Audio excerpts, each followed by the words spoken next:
Today I'm going to be showing you guys how to hopefully resolve the error you might be getting where it says the DNS server is not responding.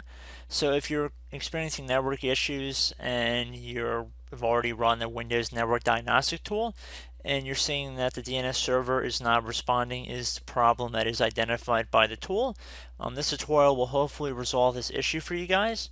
So pretty straightforward here. We're going to start by right-clicking on the Start button, and then we're going to go up to where it says command prompt and then in parentheses admin, and you want to left click on that.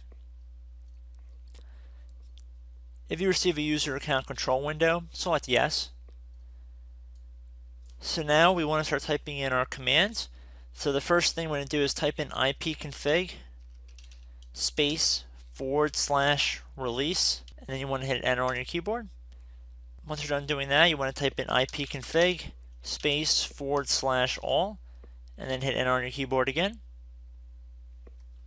Once you're done doing that, type in ipconfig space /flush DNS, and then hit enter on your keyboard again. Now you want to type in ipconfig space /renew, then hit enter on your keyboard once more.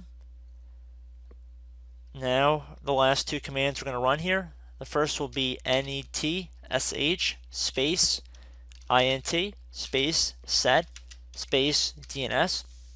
So it should read net sh space int space set space DNS. No spaces, of course. I'm just putting that in there so you guys know that they're not all one word. And then you're going to hit enter. And now we're going to type in our last command here. netsh space winsock space reset, and then you're going to hit enter on your keyboard once again. It'll say you must restart your computer in order to complete the reset. At this point you can restart your computer, and then hopefully your issue has been resolved. So you can also, if this does not work for you, you can change your DNS settings or your DNS address to that of Google. I've already made tutorials about that before, so you can check out my channel for that. I might have a card playing in the video to a video that shows about how to do that.